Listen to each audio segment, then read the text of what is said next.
to have you all in Wales, which is the creative and spiritual home of the television series as well as Apple. So welcome. I hope you're all having great fun. It's slightly different to Philadelphia, I'm sure.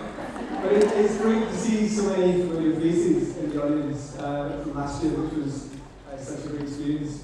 So it feels like such a momentous day today because we wrapped at 3 o'clock last night and we filmed the very first scene of the very first episode of season 2.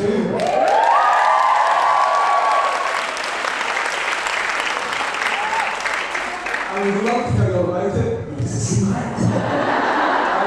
So I'm here with some of the key creatives who have been tirelessly working on the show over the last months and last years actually, because all of the guys you're going to meet today were part of season 1 as well. So without further ado, I'll introduce you to, first of all, Sarah Arthur, who's our costume designer.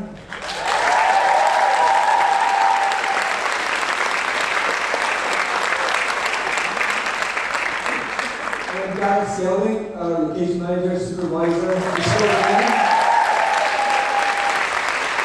last but definitely not least, James Watt, our production designer.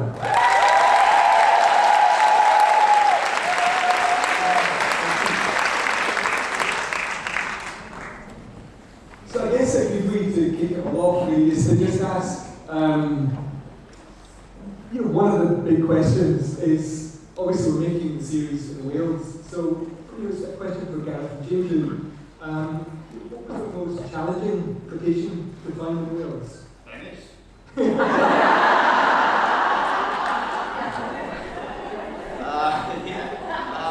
When we get those initial drafts of scripts through and go to the page and cruising down the canal of Venice, how much money do we actually got?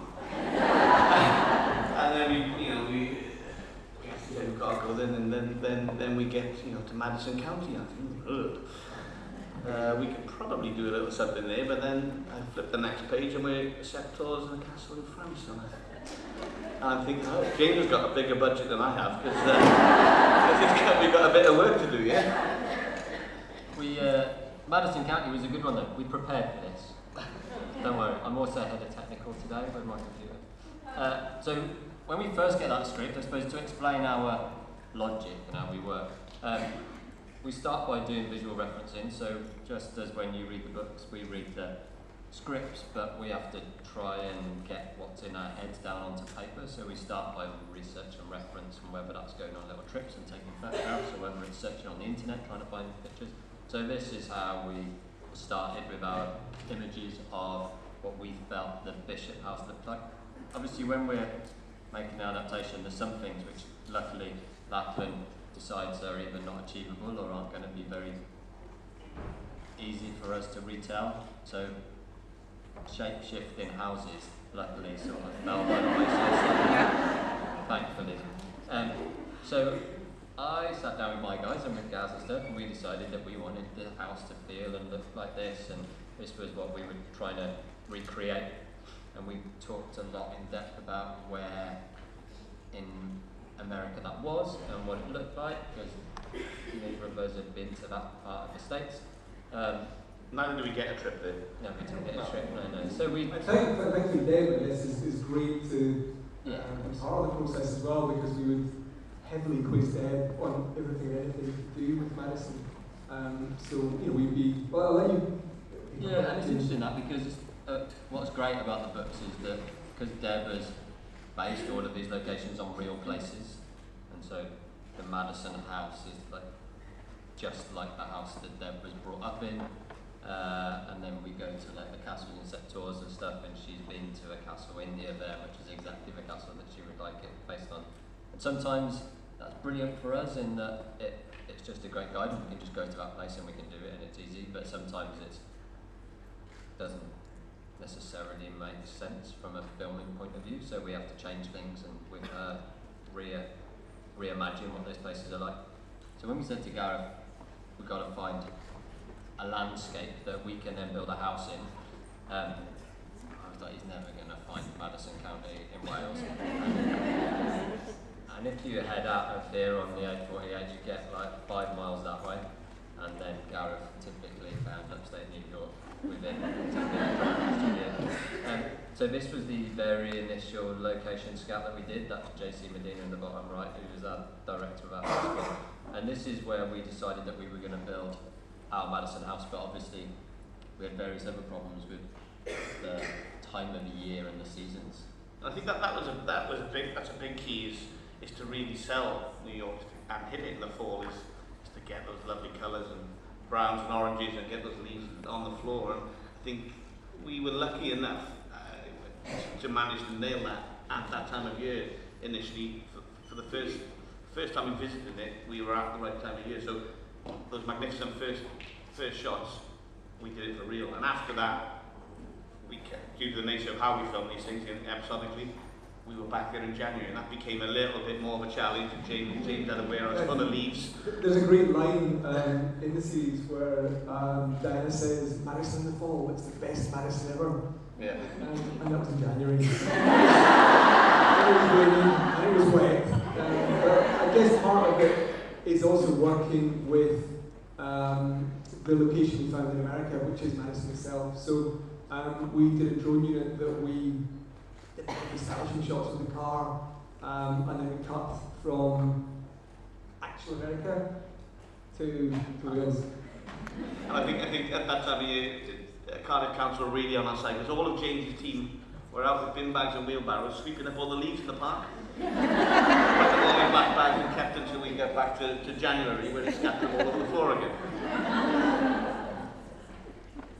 So this is what we wanted to do. So we wanted a little barn, which we'll come to later on, and we want a house. And so we were like, right, Lachlan, this is what we're going to do. We're going to build this massive house in this field, really. And Gaz was like, yeah, we're going to have toilets and security, and we're going to have to build a road to get in there, and obviously we have to like cut our cloth accordingly. So this is what we wanted to do. This is how we start our process, and we do sort of quick elevations and drawings like this, and then we take it into a much more detailed, boring world of construction and structural engineers reports, etc. Obviously we haven't got all the money in the world, so this is what we ended up doing was actually just building one half of it. So we only built the ground floor. So when you see it as a 2-story, or 2.5-story, 3-story house, it's we didn't build all that. So that's how it starts. Look, there we go. Look, we sort of marked it out on the floor and decided we're going to take some fencing out and stuff. It's still nice and sunny, and the grass is nice and green. People start arriving, we start building. You see the bit of the framework there on the left hand side. This would have been on our first initial recce. So this, bless them, this is the crew turning up to look at what they're going to film in like 6 weeks' time and work out where all their shots are, but obviously we haven't built it yet, so they're just looking at space. And then we start putting it together, so that's sort of as high as we go, just with the ground floor. So this obviously takes a few weeks, but we work pretty quickly, we build really fast. So that's all we ever built of it. Then we dress it, so we've got a brilliant team of set decorators, dressing prop guys and stuff, so we would do a lot of research into what the garden looked like and what else would be there and what would be on the veranda, etc. So we dress all of that.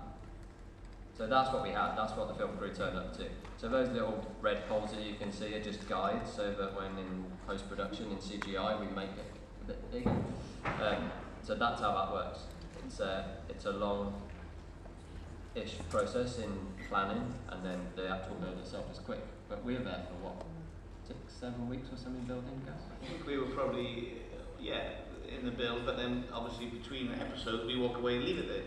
So we've got to board it up and make it safe and do security and all that sort of thing. So I think it was probably there for, during the filming, it was probably there for 7 or 8 months, and then we made the decision to leave it, so whether we see it in episode 2 or not. In season 2 or not, even. So, I'll leave it there. So that's obviously what it looked like in reality once you saw it on the TV. And then they were like, oh, then we've got to go to the barn. And we're like, oh. So we'd run out of money by then. It's the beauty of doing a magic show. Yeah. So I said, right, Gaz, you've got to find us a barn. We want one of them. And so Gaz went out. What did you do, Gaz? Came up with this. Gaz found that, which was an old, what was it? Well, it's a bit of a cheat really, because when James showed me the initial image, I built that for a Netflix film called Apostle, which is a horror film, and I knew I'd left it in the woods. Give me a few weeks, I'll have a James. I'll go out and give me a few weeks. Let me think about it and do some miles. I'll come up with something. So I went on holidays for a week, went down the pub, and then I took him there, and that's where we ended up doing it. So we obviously did a little bit of work there, just to make it feel a little bit more in keeping, so we did that to it. And obviously, by which point now it is winter, and this is like a good couple of 100 metres off any kind of dirt track into the woods. So by the time we shot there for 2 weeks, it was a mudbath, wasn't it? It was unbelievable. It was quite a horrible place to be. And it was all shot at night, all that sequence, it was January, it was cold, it was bits of snow around and frost, and it was all at night at 5 o'clock in the morning. So, that's what a lot of people don't see and realise is what, as a crew, we all sort of strive to do, and the safety implications that go on there, and the planning, and how we get people in, and more importantly, how we get them all out safely. So, it's a challenge, this one, really. We're quite lucky, I suppose, as a department, because we get to do all the fun stuff without the film crew around, and then we stand there and all the film crew turn up with all their cameras and all their beautiful costumes and all their kit, and then we go, right, see you later. Just like so exactly what happened last night. Me and Gaz have been out yesterday scouting various locations, and we got back to the studio at 6 o'clock, and all the film crew turned up, and we just get to have a bacon sandwich because it's their breakfast time. A bacon sandwich and wave goodbye, and poor Lachlan and Sarah and the guys have to sit in the studio till 3 o'clock in the morning. And I was going to say, obviously the costumes play such an important part in the series and dramatise Matthew and Diana's relationship. And I guess one of the questions I wanted to ask you was to do with the inspiration for some of the costumes. So, for example, in season 1, we've got Matthew and Diana dancing in Sector, I think episode 5. And it was, just if you could tell us a bit more about your inspiration for the design. Well, we wanted Diana looking beautiful, but it wasn't a preconceived costume because they'd gone off fairly quickly.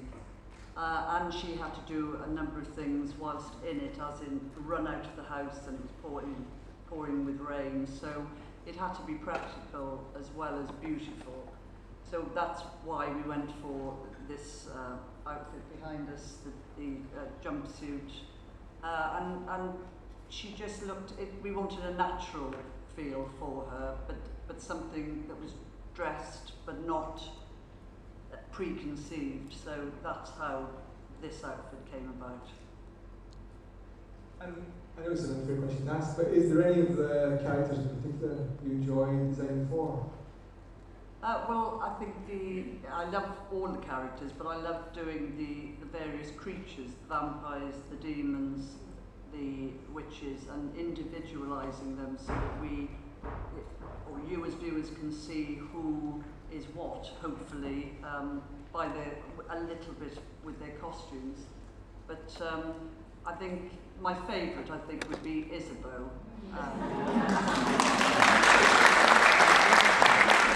I do love them all. Of course, Matthew and Diana are fantastic. The purple dress with fur collar. Oh, great.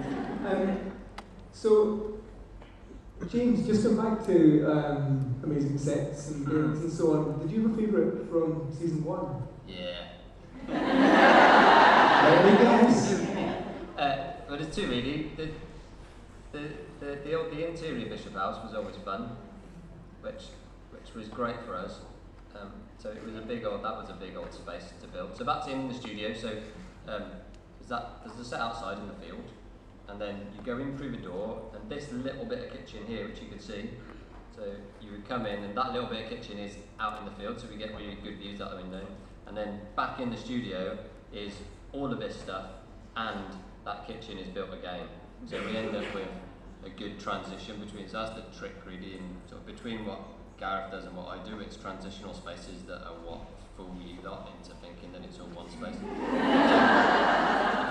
If we can do more than just doorways, and we can double a particular corridor or a door or a hallway doorway or that initial room between an interior and exterior space, if we can double that and I can either reproduce it in one or the other of the spaces, then that we can normally fool people.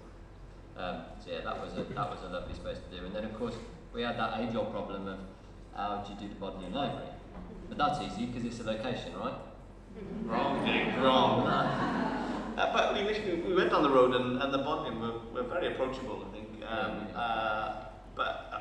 were willing for us to use it. But once you get the scripts and you break them down, you realise all of these. You got Owen Teal flying across the room, and you've got wind, and all the books are off the shelves, and it just becomes impractical. And because we only have a small window to be able to go in there, maybe at night or when they're closed to the public, and so it became apparent very early that it was going to fall back in James's court. But they were very, not only to save my budget, it's a very expensive place to go, but they were really cooperative, and I think we went and scanned it, so we had a 3D scan, so we knew how each pillar, how far it was, and how it was built. So James could then not copy it, but put his own touch on it. So he had all the dimensions of the whole place, and then he put his twist on it to make it work for him. Yeah, we actually worked out quite well because we were allowed to go in and photograph it and scan it, but due to the normal time restraints, by the time we'd got all those permissions and we were ready, we'd already started drawing it.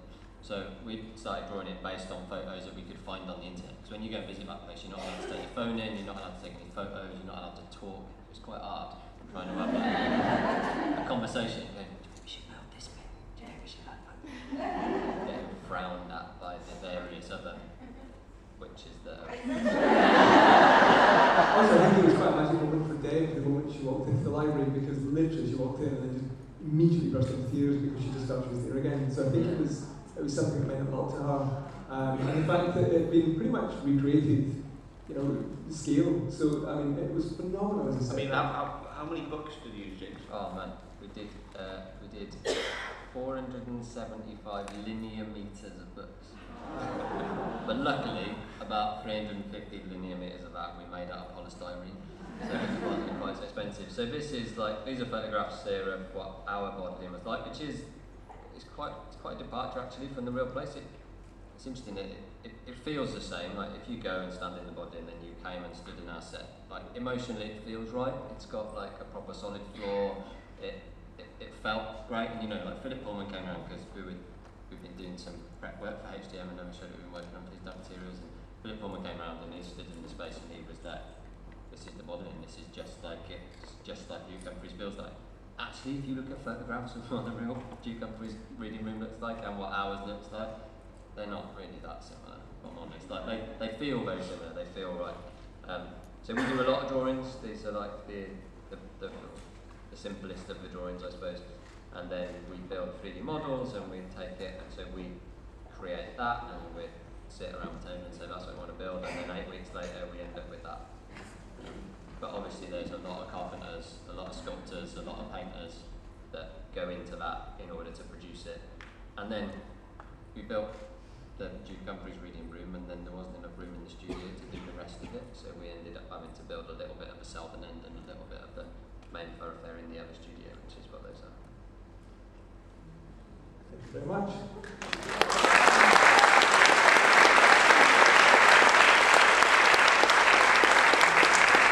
We thought it was quite interesting to talk a little bit about season 2. Obviously, hands up if anyone would be really annoyed if there's some tiny spoilers. Anyone who doesn't want to see spoilers should leave now. I mean, obviously what we're going to talk about is hugely confidential because we don't want the information that we're going to share with you going out to the broader public, just to keep the excitement up for the show. But we also want to share some special things with you guys. So I guess the elephant in the corner of the room is it's set predominantly in Elizabethan London. And we're obviously making the show in Cardiff. So Gareth and James, I guess the first big question is, how do you go about recreating Elizabethan London in Cardiff? Well, we're very lucky with the history we've got in Wales and what we've got around us. So, I mean, you guys have been here a few days now, you've been out in Cardiff, you've seen the history Cardiff holds. but you jump in the car and you travel within sort of 45 minutes of here, and you get a whole range of Tudor, Norman, all. We've got a little bit of everything here in Wales, and that really helps us. And once you go over the bridge into Gloucestershire, Bristol, the southwest that way, then that world opens up again. I mean, I don't like going that way. I get a nosebleed when I go over that bridge. So that's why most of it's here in Wales. But he's also carrying his passport at all. I do always carry it.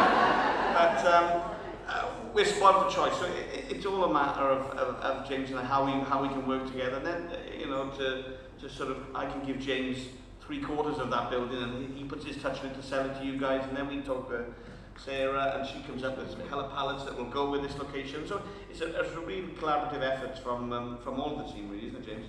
It is, yeah. It's interesting when you said about Deb. We haven't, strangely enough, we haven't got any 16th century London streets in Cardiff. So inevitably that's sort of falling back in my lap, and I'm going to try and find something that I think we can show you. And Deb came to look at it yesterday, and I was like, right, I've got 25 minutes. I'm going to chuck Deb in the truck. We're going to fly over to where the backlot set is, and we'll have a quick run round. It'll take like 15, 20 minutes, then we can stick her in a taxi, send her back. So I got there, signed like a proper building site, so we get in, give her a hard hat, flory jacket, the works, and give her a little safety briefing, walk her in there, and I turn my back, and I keep talking, and I'm like, yeah, and then this is the square, and this is Water Lane, and this is, and I turn around, and she's not there. And I'm kind of lost, and kind of like checking all the boys were on lunch and that, everyone with all the painters and carpenters and that went there, and I was like, where's she gone? And I turned back around through the building, and she's like leant up against the wall, and I go over and she's like bawling her eyes out. And it was lovely, and she'd asked one of the carpenters to get her a chair. my 20 minutes turned into like 50 minutes. And it was the kind of dream come true for her. I think she's never seen Elizabeth. You know, it was just Elizabethan London in her head come to life. So it was a really special moment for her. Bless her.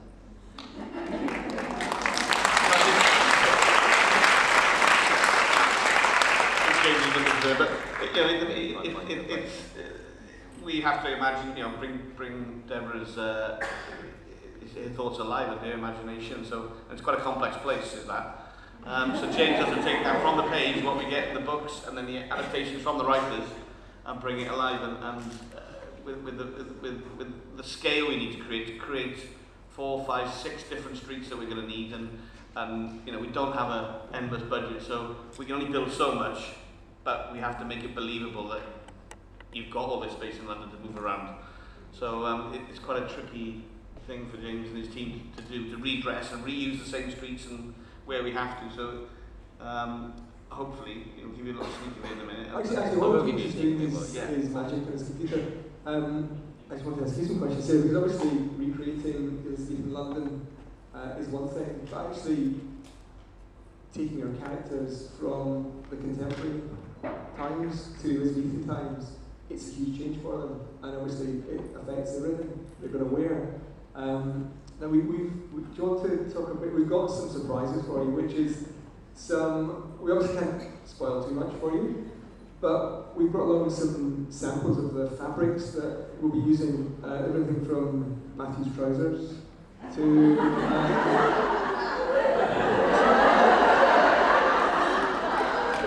I'll pass it over to you to tell us. I'm going to put Matthew's trousers on now.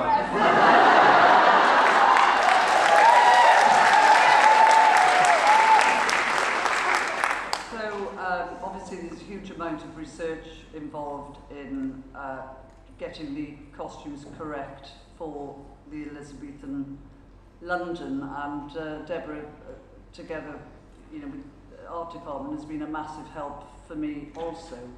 But I've spent months of every waking hour looking at, there's so much information out there, but also it's contained to portrait paintings, which then you have to decipher and decide were they just in paintings, and so it's a little bit of artistic license with people on the streets, what we imagine them to be. There is research and a lot of historians out there who have got their ideas, and with Deb's approval, we've come up with lots and lots of ideas for the forthcoming Elizabethan side of filming. Can you show some of the big boards? We've got some big boards which I think we can pull up. Yeah. Just to give you a flavour for the process of how Sarah was about designing the costumes for season 2. So a lot of my fabrics I've had weaved, especially for this production. So, you know, and this is one of, well, these are 2 of them actually. So this is going to be used for, hopefully, Diana's cloak for London with a beautiful velvet lining. But because London was, Elizabethan London at the time was very black and white, so we're trying to... Feel free to pass it around. So we're trying to bring a little bit of light into the costumes so that everything is being shot with candlelight, and so it's quite dark. So we're trying to bring a little bit of, keep it correct, but bring a little bit of lightness into the costumes. I mean, this again is going to be one of Diana's jackets, lovely embroidered jackets, but again we're embellishing with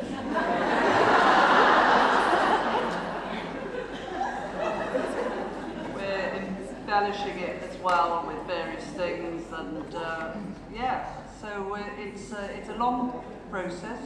We spent a lot of time talking with Jane's art department and their ideas and their colours and their schemes, so that we can, and of course they're very big costumes for the ladies, so we have to be aware of that. Yeah, these are Matthew's, going to be Matthew's.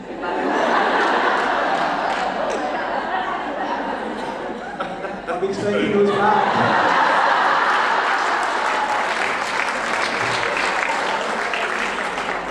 So we've gone with a fabulous doublet for Matthew, not wanting to give too much away, but you know, a doublet was very much a thing of that time, and he's delighted, and I think everyone's delighted with his costume, and he is, and that's the main thing, because he has to wear it, and I think you'll all find him looking incredible. So,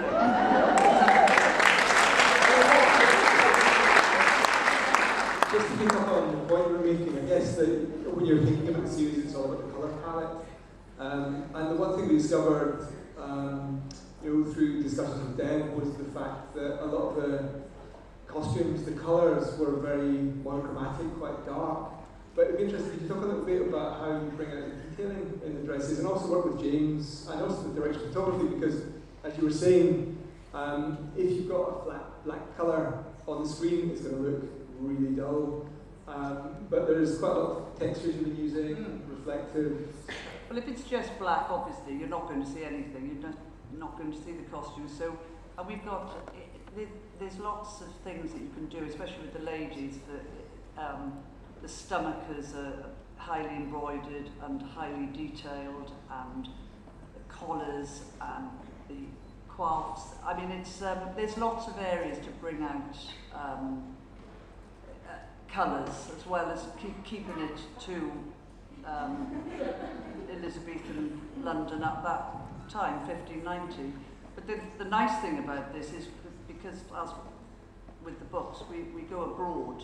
So we're going to introduce other colours for the various places we will be filming in, or not filming in Cardiff, but supposed to be abroad. So we'll be bringing colour, different colourways into that as well, to bring it to life. Sarah, how do you work out where to draw I find this the hardest bit, where to draw the line between what is historically accurate and then forgetting the fact that we're not making a documentary, and where do you draw the line without, like, sexing it up too much? This is a provocative question. It is. Well, on this, depends what the project is. I mean, I'm trying to stay as historically correct with the costumes for this. But of course we have got a new mum playing a leading role in this, so we have to be aware of her requirements. She's got the baby with her. So there's lots of things we have to do to help the filming process along that sometimes gets misconstrued as a mistake, but it's an intention, an intended mistake, if you know what I mean. But no, it is tricky because, and Deb says herself, there's lots of portrait paintings out there, but it is a bit of a grey area because nobody really knows. So it is an interpretation, and we are making a visual picture. So certainly in the streets, I would want to bring some colour in to vary things, and I think that would be correct. But it is tricky. But you try with a project like this because they were real people, the characters, and so there's lots of references and so you try and stick within those boundaries, within reason. But it's a hugely big period and a very expensive period and a tricky period for people to wear the costumes well, and that's been a little challenge with some of the cast, especially men, because I think they find the trousers especially a little bit comical. We've had to vary that side of things. Manage expectations. Absolutely, yes. And then James, did you want to mention a bit about the Yeah, so I've got a document here. I haven't censored it, so I might flip. It's quite top secret, a lot of it, isn't it? Yeah. So you might have to shut your eyes at some point. Don't tell anyone. Yeah, so alarms will go off. put your phones and cameras away. But obviously it's relatively obvious we're going to have to create London. So doing a lot of research into our London. London's not very big in this period. There's like a square mile and pretty much see London done. So it's very different, and quite how we evoke that emotion is very interesting for us, in that Diana feels very hemmed in and it needs to feel really claustrophobic. What you normally do on a period drama is you build a big street that you can have like your horse and cart going up and down and that, and then you have like various little bits running off it, and that's it. Well, we're not really in that world. That's not what Blackfriars was like. We're in narrow alleyways, so we've got to try and, which is a huge challenge because the filming process takes quite a lot of people and quite a lot of space. So we're trying to change things. So we're doing a relatively substantial build, which is built around a location, which Gareth has found us, which we won't talk about where it is, but this is basically what we're up to. So these are early sketches. So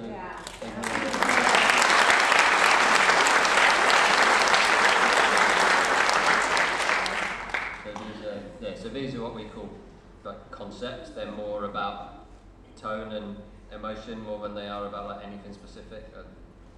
So this will give you a bit of a. And James, can you talk just a little bit about how we create the scale of the show as well and your relationship with visual effects? Yeah, so if we go back to this, for instance, it's really safest place to start. So those black dotty lines are an existing location which Gareth has found us, which is massively helpful. So it's an old set of farm buildings. The red stuff is the streets and stuff that we're building. So all these visuals here are what we're planning on doing. But you'll see that there's these like weird green blobs everywhere. So the green blobs are where we've run out of money.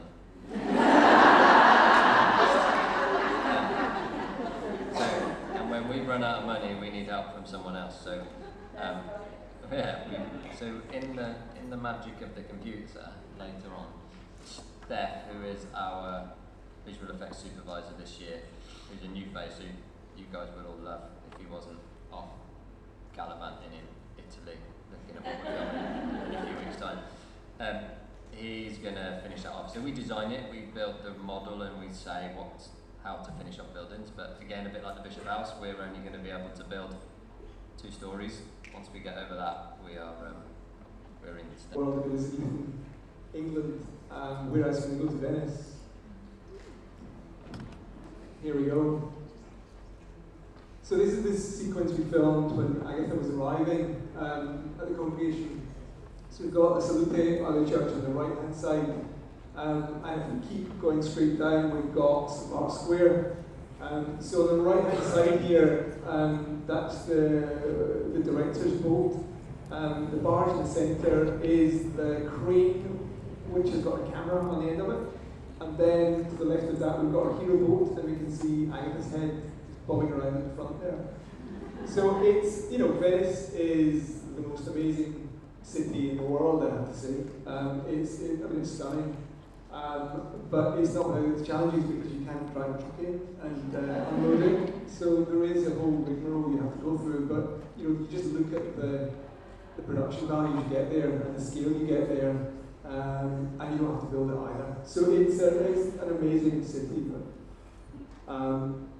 we just thought it would be quite nice for you to see the other side of Venice and how we bring that all to life. It's not a small process, is it? When you stand up, like we go to a lot of locations and they're like, oh yeah, we've done filming before. We did like an episode of Inspector Morse 15 years ago, and you're like, you have got no idea what it's about. Because when Gaz has got a massive surplus of stuff to manage. Yeah. I mean, wherever we go, as we say, this show screams scale. And to do that, we need all these toys, and we need 100 strong crew on a quiet day. And then we start adding these cranes and drones and all these different trucks and weird gadgets that enable us to tell the story in a really big way. But we've got to bear this in mind when we go to Oxford. We try and close Oxford down in the middle of July with all the tourists and just getting in and out of there. It's a real circus. It takes a lot of planning, but we've got to get that right in order to sell it to you guys. Otherwise, you're going to turn off. We would love to turn over to you guys. Is there any questions you might have from season 1? Since it's you can have a question in season 2. Well, it's actually concerning the Elizabethan fashions and things like that.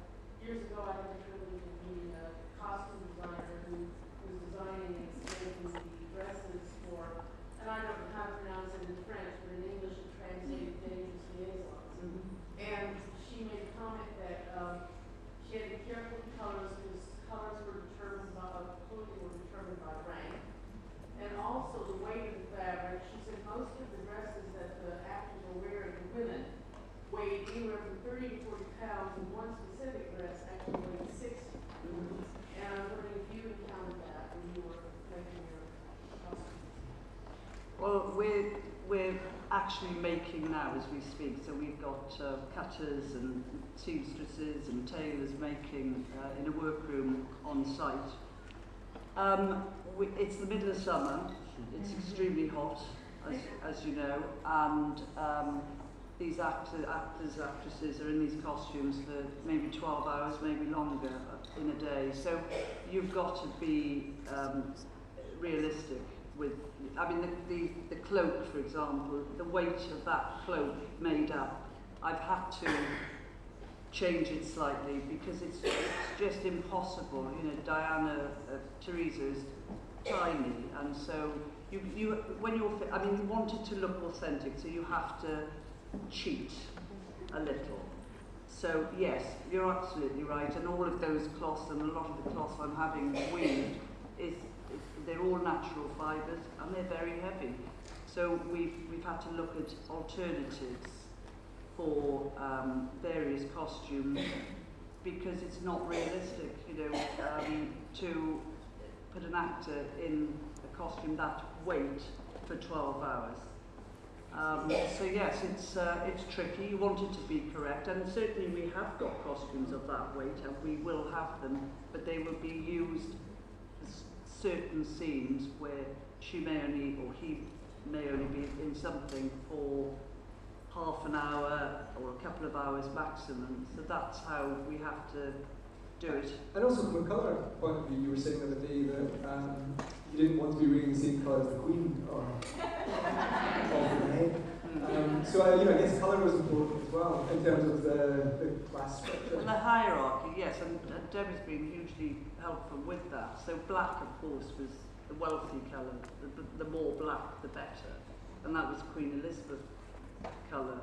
And so so we are trying again, with the staff and servants and the various people that worked in the streets, you know, we are varying the colours accordingly, and of course in the streets we're using colours that would have been dyed with using herbs and grass and mud and various things, and so we are very aware of colours, yes, and try to stick with that.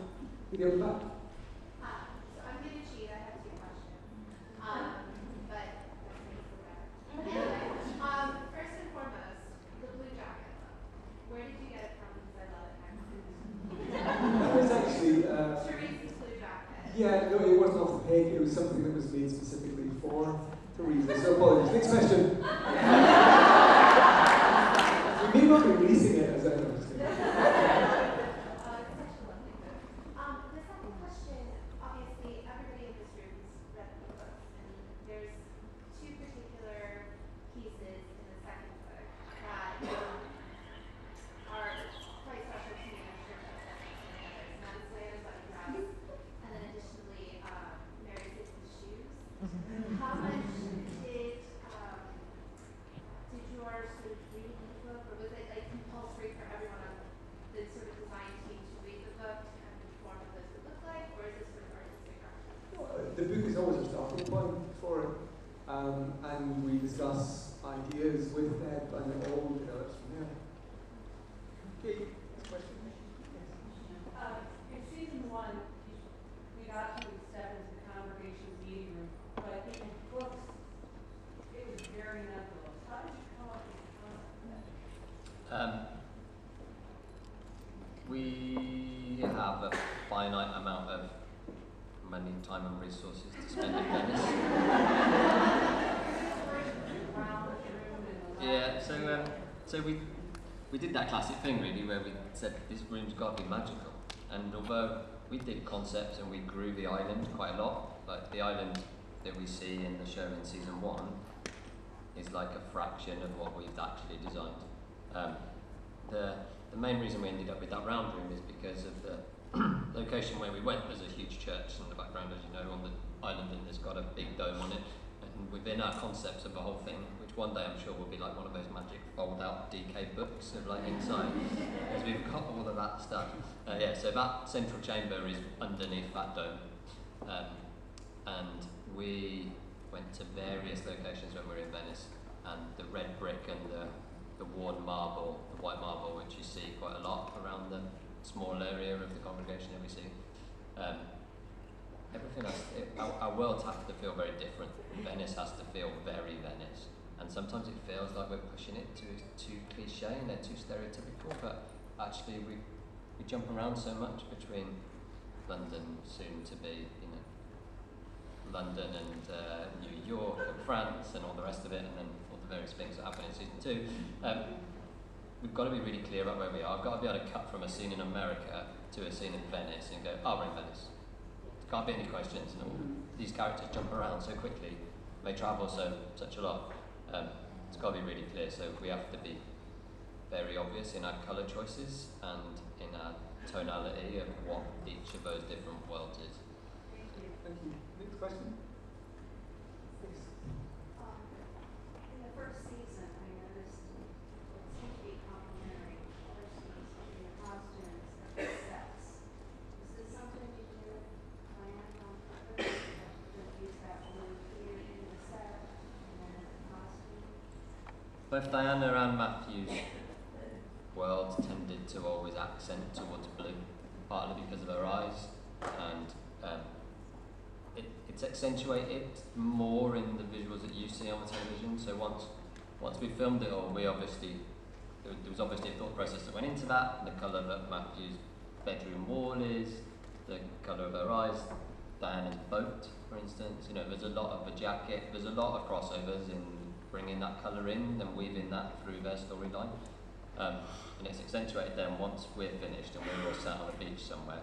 Lachlan's in an edit suite with editors and directors, and they do a thing called a grade on everything. So we have all the picture edit is locked, and then they go through a grade and they change the colour of a lot of things. And maybe it's just like a little bit, sometimes it's colour temperature, but in our case, Lachlan very bravely pushed that grade quite a lot. and that's why it feels so Yeah, and I think magical. you also do things like sky replacement, because if you're filming in Oxford and it's just like a really grey day, there's certain things you can do to just brighten up, replace the sky, so there's more character to it, it feels more of our world. Okay, next question. Sorry, I'm French, so why should you choose an Italian pasta or a European pasta? It's very simple, unfortunately, it comes down to money.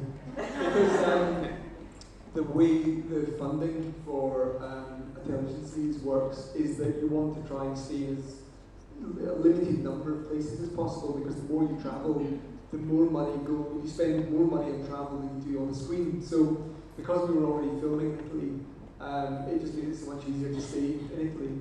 And obviously the set tours, it's the Italian castle, and we made sure that a lot of the detailing within the castle, with Deb's advice and help, feels very French, even down to the design of the conical at the top of the towers and so on. And also the challenge that we've got in season 2 is bringing set tours to life back in the Elizabethan times, so there'll be some changes coming from that as well. Can you talk a little bit about the development of actual 782 and what you did to create that book and make it as natural as possible, and maybe speak a little bit about how potentially it's going to change, or did you build it all in the first season or what we're going to see in future seasons? So it starts out with some really long conversations with Deborah, because she knows exactly what that book looks like. Like, turned up wire. We had an illustrator with us last year, full-time, who was doing all of those medieval illustrations for us. There's actually a lot more pages in the book than what we really see on the telly. But yeah, we went through that quite a lot. Obviously the book's made up of lots of different manuscript pages from all sorts of different authors in different places.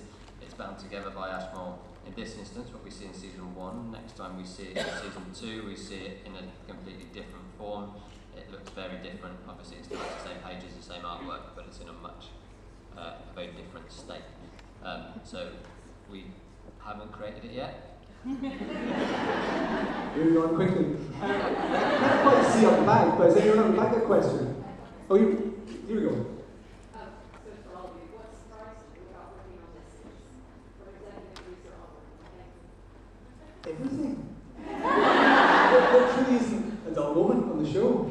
I mean, I guess the scale and excitement of working and adapting the novel and bringing it to the screen has been phenomenal. And we, with the help of Gaz and everyone at the panel, really, and I guess I also wanted to say thank you to all the people who aren't in the panel, because there's a huge team of people, probably 150, 200 people behind us, who are bringing everything to life, and so we mustn't forget them. But yeah, everything. There's so much. Yeah, I think for me it's the ambition of the show, and you take the books and you read the books and then you adapt the scripts, and then from bringing that to life, and how everyone keeps trying to raise that bar and push themselves further. And we've, as James keeps harping on about, he's really boring about not having enough money. It's just how you raise that bar without the money and make it look cooler and sexier and tell that story on 50 quid. Yeah, we also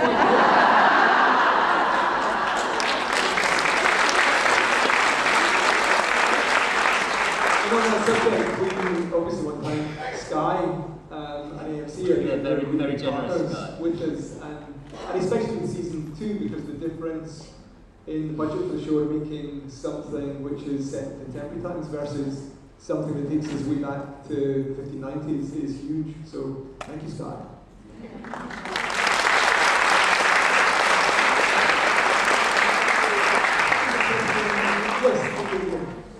One of my favourite scenes amongst many, if not all of them, is where Matthew chases Diana in the forest at the end and she flies in Madison. Was that filmed in the studio, or was that filmed in a real wood, or how was that done? I think we brought that together in a real wood, real night, real wood, real mist, real rain and real cold. It was about 10 metres away from the barn. Yeah, it was. Okay, next question. Yeah, this gentleman. A gentleman!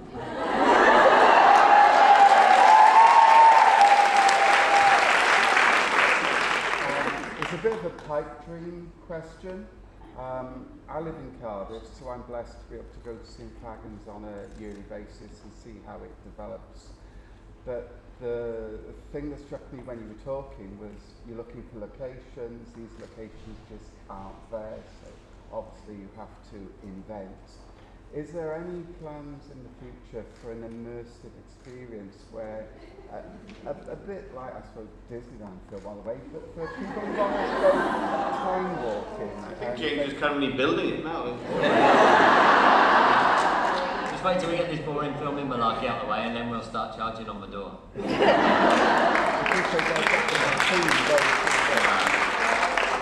Yeah, I mean, I think the great starting point would be upstairs with the VR experience, and then extend probably the Disneyland version, yeah.